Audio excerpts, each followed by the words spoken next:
नमस्कार दोस्तों, आज की कहानी कुछ खास है। माँ के चरण। सुबह के समय 23 से 28 साल का लड़का शहर से अपने गांव जाने के लिए निकलता है।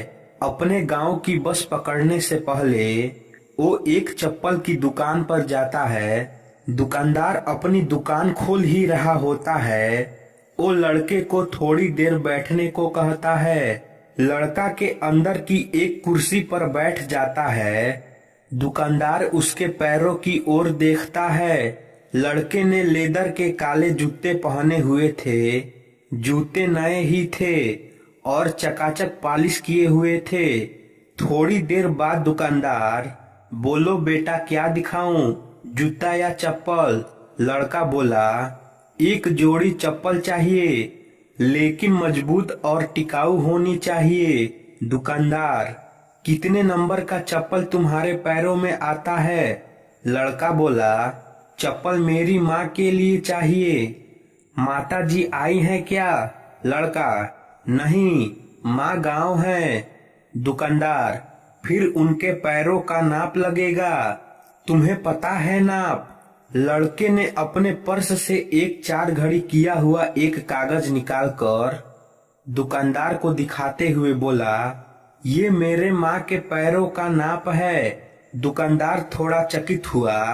उस कागज पर दोनों पांव की पेन से बाहर बाहर लाइन बनाई थी। दुकानदार ने लड़के के चेहरे की ओर देखा तो लड़के ने अपना सर नीचे कर दिया और भरे गले से दुकानदार से बोला, आपको क्या नाप बताऊं जी? मेरी माँ ने आज तक अपने पूरे जीवन में कभी भी चप्पल नहीं पहनी।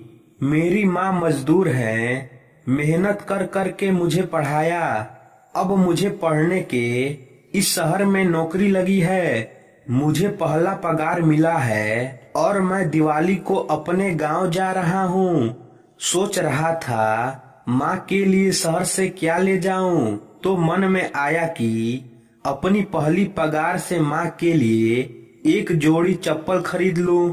दुकानदार ने अच्छी मजबूत चप्पल दिखाई जिसकी कीमत 800 रुपए थी। चलेगी क्या?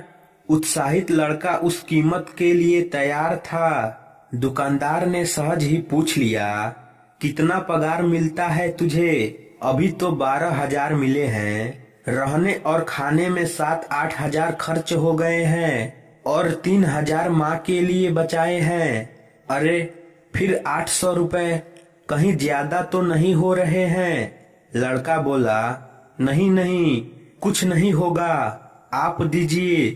दुकानदार ने चप्पल का बॉक्स पैक कर दिया। लड़के ने पैसे दिए और खुशी खुशी दुकान से बाहर निकला। तभी दुकानदार ने आवाज लगाई, थोड़ा रुको।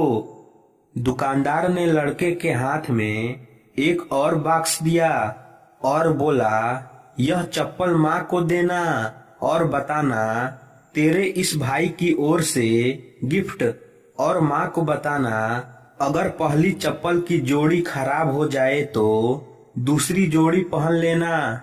नंगे पैर नहीं घूमना, इसे लेने से मना मत करना।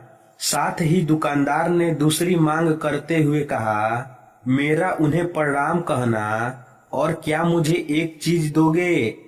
लड़का बोला, बोलिए जी। वह कागज जिस पर तुमने पैरों की लाइन बनाई थी, वही कागज मुझे चाहिए। वह कागज दुकानदार के हाथ में देकर लड़का खुशी खुशी चला गया। दुकानदार ने वही घड़ी किया, कागज लिया और अपनी दुकान के पूजा घर में रखा। दुकान के पूजा घर में उस कागज को रखते हुए दुकानदार के बेटे ने देख लिया था और बेटे ने ही पूछ लिया कि ये क्या है पिताजी? दुकानदार ने एक लंबी सांस लेकर अपने बेटे से बोला, लक्ष्मी जी के पग लिए हैं बेटा। तो दोस्तों, आशा करता हूँ यह कहानी आपको अच्छी लगी होगी, तो इसे लाइक करें और हमारे चैनल को सब्सक्राइब करें।